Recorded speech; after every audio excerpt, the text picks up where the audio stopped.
사랑하는 안디옥교회 여러분, 우리는 지난 이 코로나라는 인류와 국가적 전염병 위기를 거치면서 이 간염병 확산 방지라는 국가의 공적 행정 명령으로 인하여서 모이는 예배의 자율성이 정면으로 충돌했죠.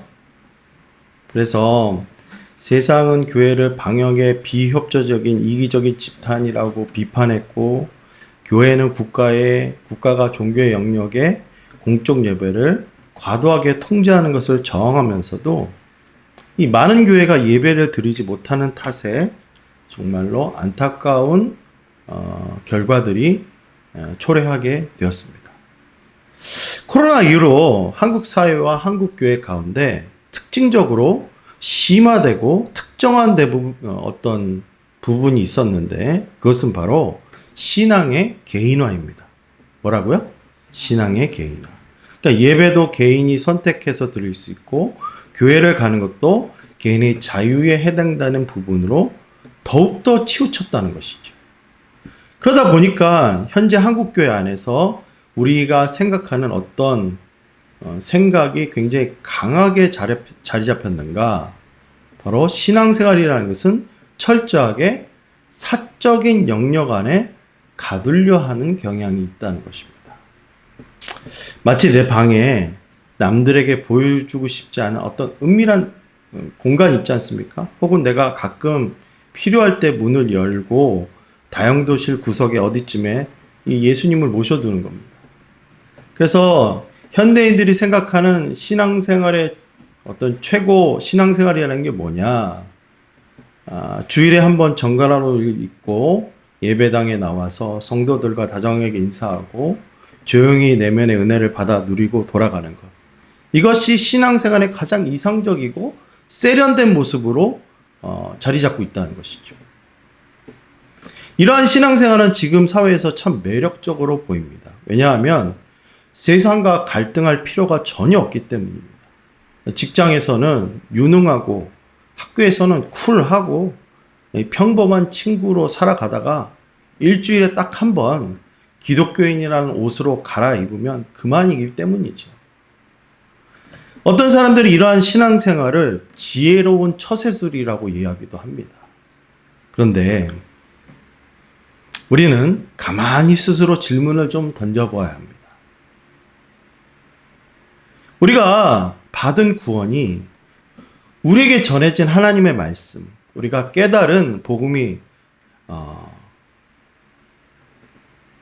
정말로 내 내면의 심리나 어떤 힐링, 안정을 위해서 존재하는 처방입니까? 예수 그리스도의 십자가 부활이 나에게 있어서 정말 고작 일주일에 한 번 찾아와서 내 고단한 일생을 위로해주는 어떤 비타민 같은 역할로 끝나는 것이 이 예수 믿는 신앙생활의 전부일까요? 만약 우리의 믿음과 신앙생활이 그런 어떤 이러한 사적인 수준으로 머물러 있다면, 여러분, 우리가 오늘 읽은 이 사도행전의 역사는 매우 불편한 이야기가 될 것입니다. 왜 그렇습니까? 사도행전은 성령을 받은 자, 예수 그리스도의 구원을 진정으로 깨달은 자의 삶이 어떠해야 되는지를 오늘 본문의 일화를 통해서 분명하게 선포하고 있기 때문이죠. 사도 베드로와 요한은 정말 우연치 않게 성전에 기도하러 가다가 여러분 40년 동안 앉아서 구걸하던 자를 예수 그리스도 이름으로 일으켰어요. 이들이 일으킨 기적은 성전에 있었던 많은 이들에게 충격을 주었고 그들을 집중하게 했다는 것입니다. 그럴 때 베드로 사도는 이 기적을 일으킨 것이 자신이 아니라 당신들이 죽인 예수 그리스도가 하나님의 메시아로서 죽음에 머물러 있는 것이 아니라 부활하시어서 사망의 권세를 이기신 실제의 역사였다는 것을 강조했습니다. 그러므로 이 안진뱅이를 일으킨 분은 내가 아니라 예수 그리스도니 너희도 그가 이루신 구원을 받아들이고 회개함으로 이 예수님이 이루신 구원을 받들라는 것입니다. 자, 보세요. 예수님을 안다는 것은, 예수님을 믿는다는 것은 중요한 사실이 기반되는 것이죠. 그것은 예수님이 나의 죄를 위해서 죽으셨기 때문에, 예수의 이름을 하나님 앞에서 죄에서 자유함을 얻는다는 것. 거기에 예수님이 죽으신 것뿐만 아니라 죽음에서 부활하시어 지금도 살아계셔서 하나님 보좌 우편에 실제로 나를 통치하시는 살아계신 만왕의 왕이라는 점은, 여러분, 이거는 그냥 거기로 끝나는 게 아니라 실제로 오늘 신자의 삶에 깊이 관여하시고 역사하시는 전능의 하나님이라는 사실을 받아들일 수밖에 없다는 것이죠. 그러니까 복음을 들은 사람들의 삶에서는 예수님을요, 창고에 넣어두고 내가 필요할 때 꺼내고 이러한 삶을 살 수가 없다는 것입니다. 복음은 내 안에 쌓아두는 것이 아니라, 여러분, 내 안에서 밖으로 표출되는 것, 생명의 역사입니다. 복음이라는 속성 자체가, 예수 믿는다는 것이란 정체성 자체가 내 안에 그냥 가둬두는 것이 아니라, 복음은 내게 들어오면 그것을 가만히 있을 수가 없어서 표출되게 되어 있다는 거예요. 그러니 사적인 영역, 개인의 영역에 가두는 복음은 존재하지 않고 오히려 무엇인가 복음을 오해하고 잘못 깨닫고 있다는 것을 우리는 이 부분에서 돌이켜야 한다는 것이에요. 말씀을 듣고 예수를 믿고 죄를 회개했다면 견딜 수 없어서 예수님을 증거하는 것이 어떤 삶이냐? 신자의 삶이어야 한다는 것을 성경이 우리에게 말씀하는 것입니다. 여러분, 우리도 교회 안에서 보면 정말로 예수님을 말씀을 들은 사람이라면 예수님을 전하지 못해서 견딜 수 없어 하는 분들이 꽤 많습니다. 왜 그럴까요? 여러분, 복음이라는 것은, 복음을 깨달았다는 것은, 예수님을 믿는다는 것은 그냥 내 안으로 들어오는 평안에서 멈추는 것이 아니라 성령이 주시는 생수의 강이 넘쳐 흐르기 때문인 줄 믿으시기 바랍니다. 그래서 산상수는 너희가 이 세상의 빛과 소금이라고 하신 것입니다. 복음을 가진 너희는 일상에 다이나믹한 그런 영역이, 역사가, 어떤 역동적인 역사가 삶에 일어나게 되는 것이죠. 여러분, 이러한 복음의 어떤 분출은 우리의 삶에서 때로는 불편하게 되는 순간이 찾아오는 것입니다. 그것이 무엇인가? 여러분, 우리가 복음을 전하잖아요? 그러면 어떤 세상에 영향력을 끼치게 됩니다. 근데요, 거기서 끝나면 좋은데, 복음이 전파되면은요, 꼭 공공성을 띠게 돼요. 이게 어려운 말인데, 무슨 얘기냐? 세상에 영향력과 이렇게 마주하게 되는 것입니다. 오늘 성경이 이러한 부분을 설명하는 것인데, 베드로 사도의 설교로 인하여서 사람들이 그리스도의 죽음과 부활에 대해서 받아들이기 시작했어요. 근데요, 사도들이 전혀 예상할 수 없는 충돌이 발생했다는 것입니다. 우리 1절부터 3절까지 한번 읽어볼까요? 시작. 사도들이 백성에게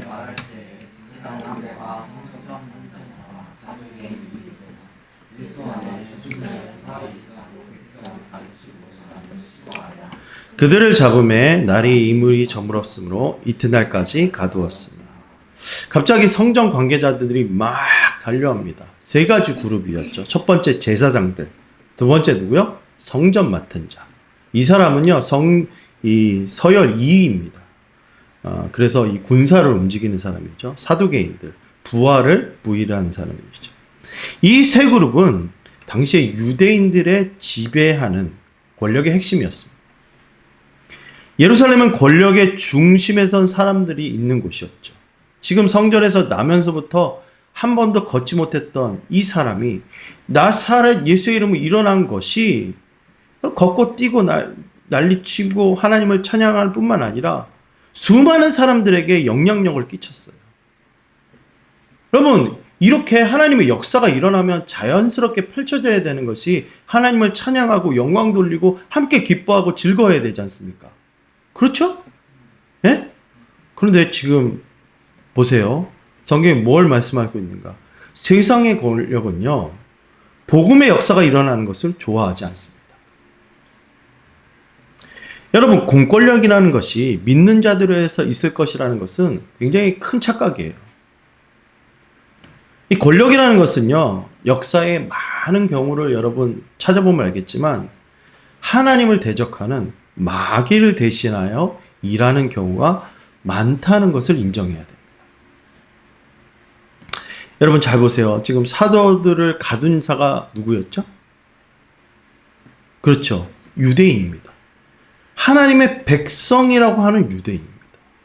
근데 그들이 지금 하나님의 뜻을 뭐라고요? 정면으로 거스르고 하나님의 아들 예수를 죽였을 뿐만 아니라 지금 자신의 손으로 예수를 증거하는 사람도 체포했다는 것이죠. 여러분, 이게요, 얼마나 기가 막힌 문학적 표현이냐면 사도행전 3장에는 베드로의 손으로 40년 된 사람을 일으켰죠. 근데 4장에는 뭐라고 얘기합니까?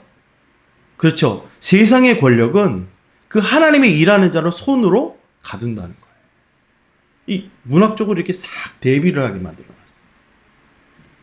사랑하는 여러분, 복음은 겉으로 봤을 때 너무 초라합니다. 심지어 최초의 그 하나님 나라의 일을 전하러 오신 예수님도 사람들 보기엔 너무너무 초라했어요. 오죽하면 이사야서가 뭐라고 얘기했냐면 그는 사람들에게 버림받았다 그랬어요. 너무 볼품이 없는 거예요.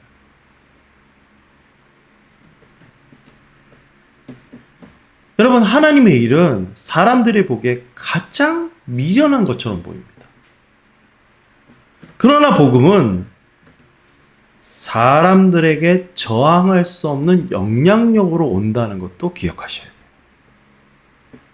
그것이 무엇입니까? 4절 한번 읽어볼까요? 말씀을 들은 사람 중에 믿는 자가 많으니 남자의 수가 약 5천 명이나 되었더라.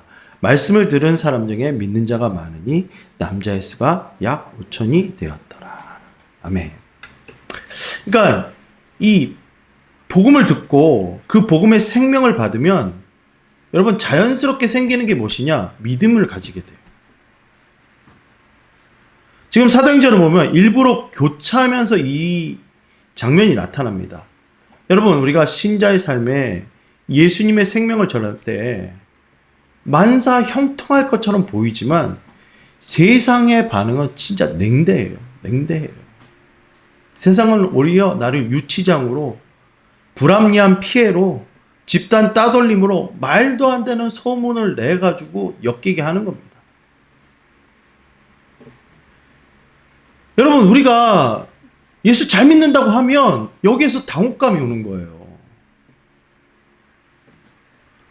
여러분, 사도들이 도둑질을 했습니까? 사기를 쳤습니까? 아니죠. 뭐 했어요? 걷지 못하는 자 일으켰어요.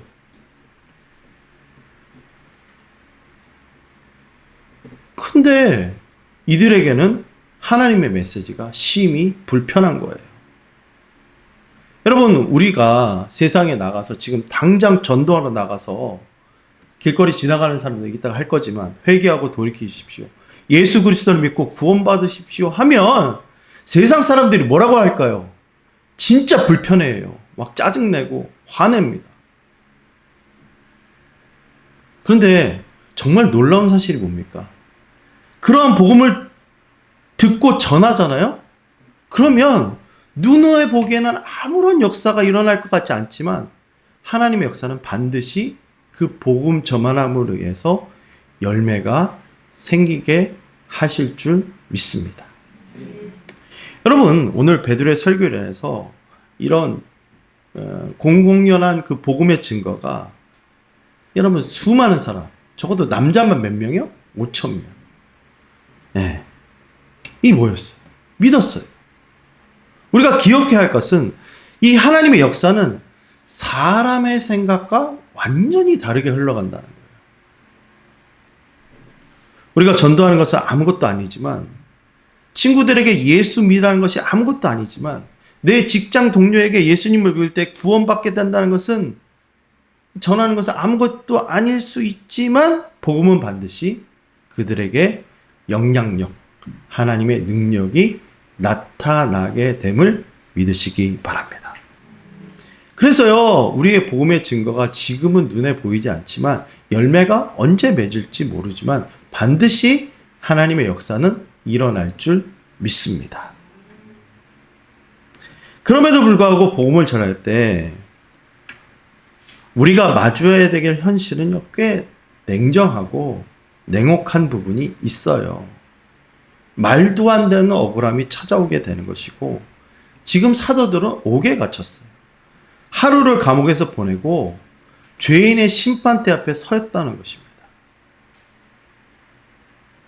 5절, 6절, 7절에 보면 이튿날 관리들이 장로들과 서기관들이 예루살렘에 모였는데 대제사장 안나스와 가야바, 요한과 알렉산더와 및 대제사장의 문중에 다 참여하여 사도들 가운데 세우고 묻되 너희가 무슨 권세와 누구의 이름으로 이 일을 행하느냐. 그러니까 말도 안 되는 일이 복음을 내 일상에 드러낼 때 펼쳐진다는 것입니다. 우리가 삶에서 예수님이 나의 주인이십니다. 주변 사람들에게 한번 물어보십시오. 그렇게 얘기해 보십시오. 그렇게 하고 우리가 삶을 진행할 때 세상의 부정한 관행을 거부하고 남들이 하는 어떤 행하지 않는 다른 거룩한 기준으로 정직하게 살려고 하고 세상이 막 그렇게 우리가 신앙생활을 하려고 하잖아요? 그럼 직장생활에서건 뭐 어떤 학교생활에건 뭐라고 답이 오느냐? 뭐 이렇게 유난을 떠냐? 융통성이 없다. 사회적 이슈와 선입견으로 우리를 감옥에 가두려고 하는 거예요. 그리고요, 시퍼런 눈으로 화를 내면서 이렇게 질문합니다. 도대체 너희는 무슨 권세로, 누구의 이름으로 이런 일을 하는지 막 따집니다.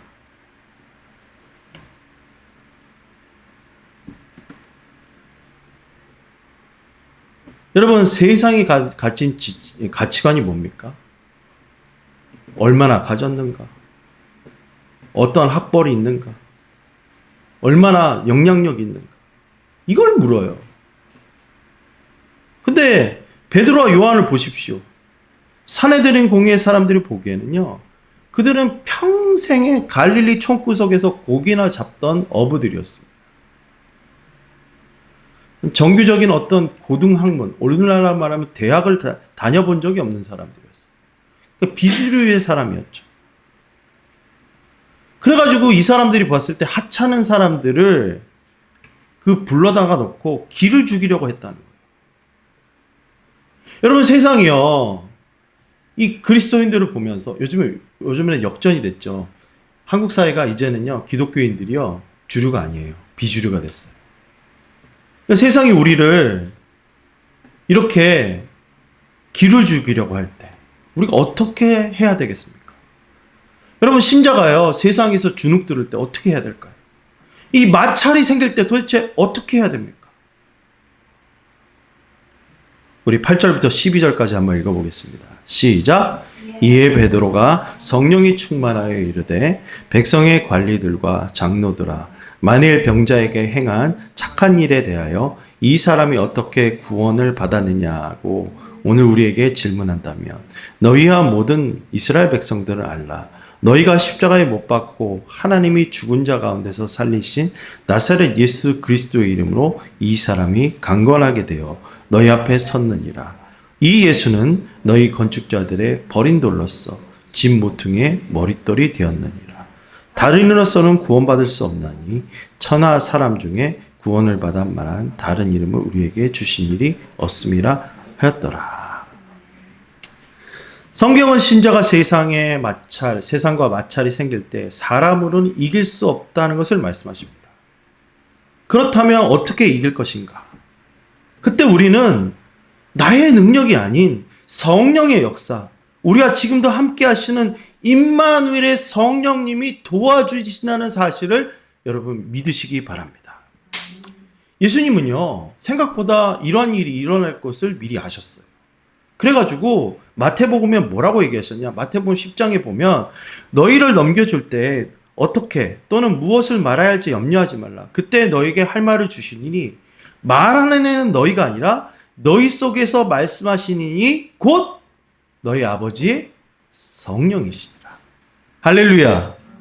여러분, 그러니까 누가복음에 보면 너희가 내 이름으로 말미암아 모든 사람의 미움을 받을 것이나 너희의 머리털 하나도 상하지 아니하리니 너희의 인내로서 너희 영혼을 받으리라 라고 말씀하셨습니다.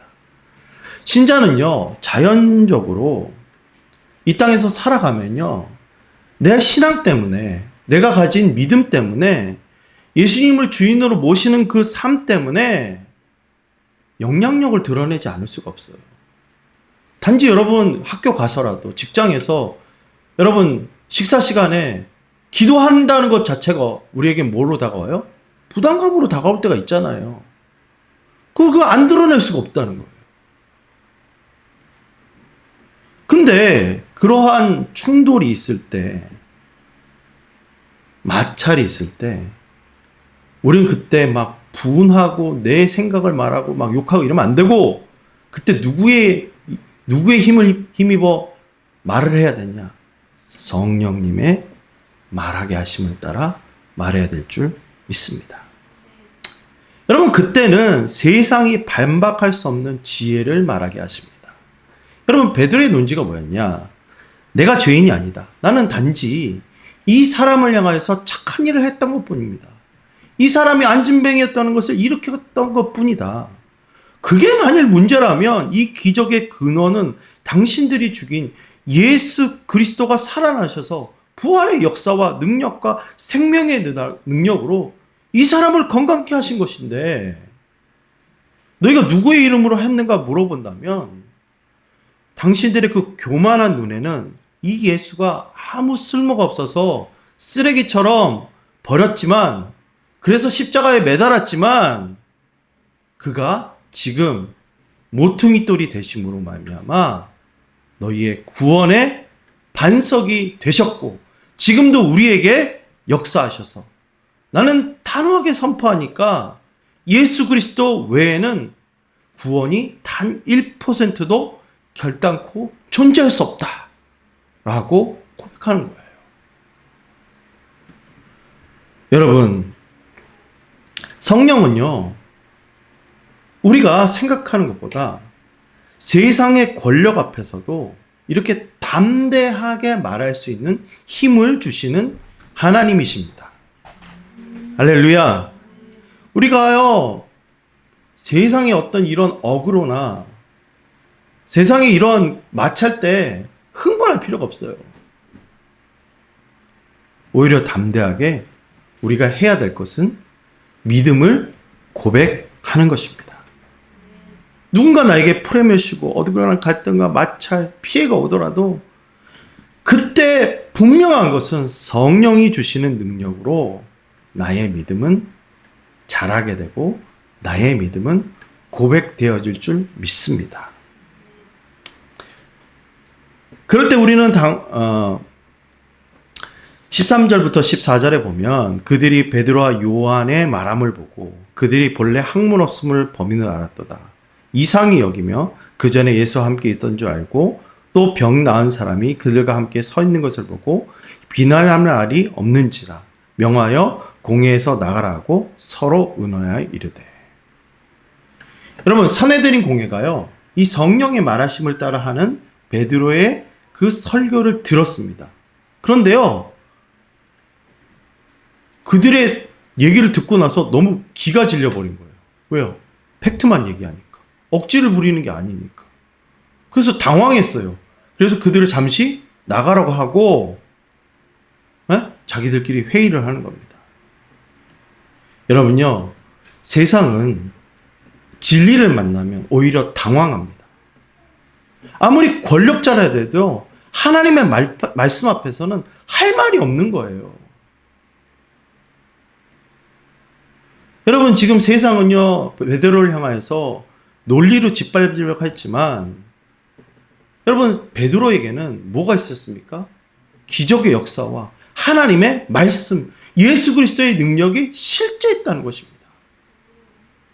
세상은 하나님의 역사 앞에서 할 말을 잃어버립니다. 제가 얼마 전에 들었는데요. 박명수 씨가 원래는 교회를 안 다녔어요. 근데 친척 중에 누가 병을 걸렸는데 그 병이 거의 불치병이었다는 거예요. 근데 그 동료 연예인이 새벽 기도 가면서 내가 기도해 주겠다. 분명히 낫게 될 거다. 이렇게 얘기했다는 거예요. 그래서 이제 기도하는데 그 기간이 끝나고 진짜 놀랍게 나았다는 거예요.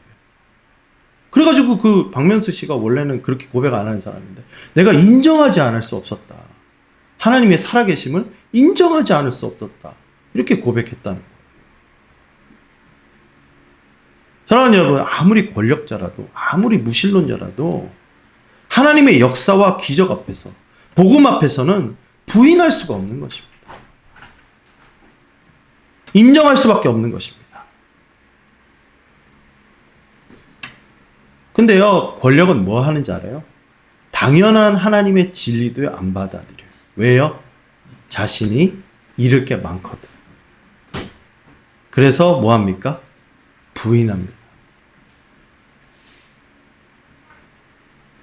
그래서 오히려 거꾸로 뭐 하냐? 그냥 입 다물고 살아라. 말하지 마라. 라고 엄포를 때려요. 여러분, 우리가 이 땅에 살아갈 때 이렇게 복음을 전하다가 혹은 내 신앙을 말하다가 내가 살아가는 예수님에 대해서 증거하다가 이렇게 막히게 되거나 충돌이면 세상이 자꾸 뭐라고 얘기하냐? 입 다물어라. 얘기하지 마라. 조용히 믿는 게 좋은 거지. 라고 이렇게 유혹을 해요. 실제로 우리가 사람들과 부딪히면은요, 안 말하려고 하지 않습니까? 그런데 여러분, 베드로와 요한은 이 세상이 말하는 그 타협점에 절대로 수긍하지 않았어요. 베드로와 요한이 뭐라 그러냐? 우리는 보고 들은 것을 말하지 아니할 수 없다.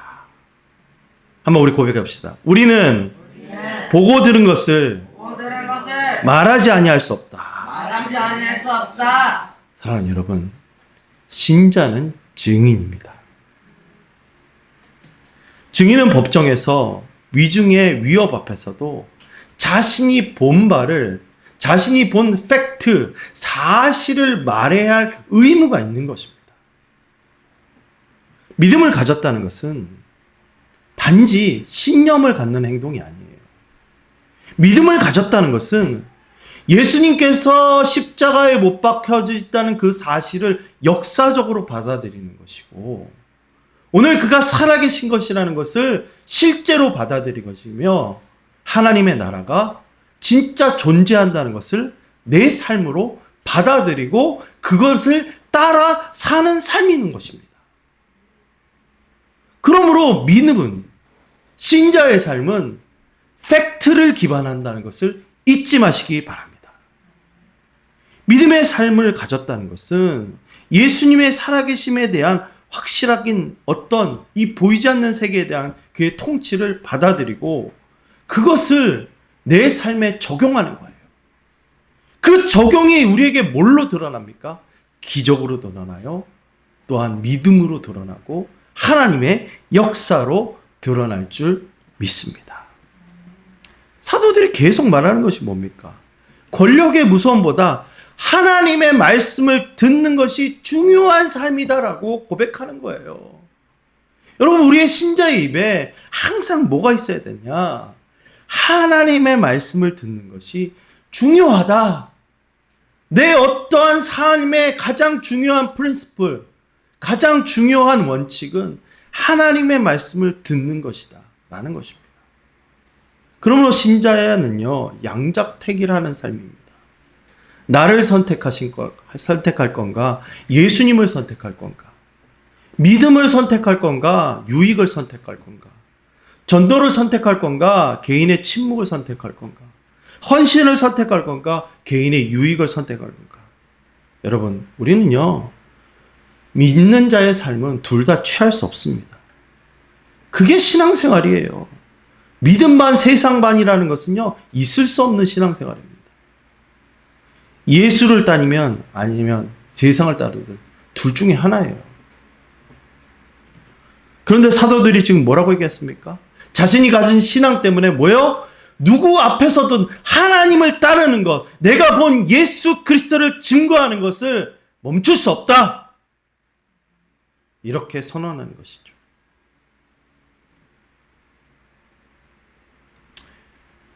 사랑하는 여러분, 제가 요즘 만남 모임의 성기미들이 고백하는 것을 들으면 이 교회에 살아계신 하나님의 기적의 역사를 보게 됩니다. 참 그래요. 안 변할 것 같은 사람이 변해 있는 것을 보이고, 무엇보다도 고백하지 않았던 자들이 하나님의 역사를 고백하고, 더 나아가서는 제가요 스스로 변할 것 같지 않지만 언제부턴가 변해 있다는 것을 모습을 봤을 때, 여러분 진짜 기적 중에 기적이 이런 건 아닙니까? 말씀은 우리에게 어려운 거, 말도 안 되는 거, 그런 것을 선택하라고 하지 않습니다. 우리에게 믿음의 삶이라는 걸 정의할 때 더 확실한 것, 더 선명한 것을 붙들라라고 고백하는 거예요. 그것이 뭡니까? 예수 그리스도의 십자가와 부활, 그의 통치를 고백하라는 거예요. 고백. 여러분, 신앙은 침묵하는 것이 아닙니다. 여러분, 신앙은 침묵이 아니에요. 사적인 영역 안에 가두는 것이 아닙니다. 개인의 것이 아닙니다. 신앙은 언제나 복음으로부터 오는 역사를 증거하고 드러내고 빛과 소금으로서 사는 것을 요구한다는 것을 받아들여야 돼요. 이 요구하는 것은 불편한 것이 아닙니다. 팩트고 진리고 무엇보다도 거부할 수 없는 하나님의 기적의 역사이기 때문에 오늘 내 삶에서 드러내야 될 최고의 가치임을 선언하시기 바랍니다. 우리의 삶은 예수를 개인의 방에 가두면 안 돼요. 오히려 사도들처럼 우리가 보고 들은 것을 말하지 아니할 수 없다 하고 고백하는 신앙으로서 승화되시기를 간절히 축원합니다. 여러분, 이 교회는 이러한 사도들의 고백 위에 함께하는 교회입니다. 우리가 선교하는 교회가 된다는 것은 바로 내 삶이 개인의 삶으로 방향으로 가는 것이 아니라 예수 그리스도께서 우리에게 전해주신 복음을 전하기 위한 그 선교적인 삶, 예수님이 나의 주님이시다라고 고백하는 그 헌신된 공동체로 이어가는 그러한 신앙의 모습이 되어야 될 줄 믿습니다. 믿음은 고백입니다. 믿음은 증거입니다. 이번 한 주간 나의 삶의 현장에서 비겁하게 침묵하지 마시기 바랍니다. 세상의 위협과 공적인 부딪힘이 올지라도 두려워하지 마십시오. 성령께서 주시는 지혜와 담대함으로 무장하여서 우리가 보고 듣고 우리가 깨달은 예수 그리스도를 온 천하에 전하는 내 주변과 내 친구들과 내 직장과 내 가족에게 드러내는 빛의 전사들이 되시기를 간절히 축원합니다. 같이 한번 찬양하겠습니다.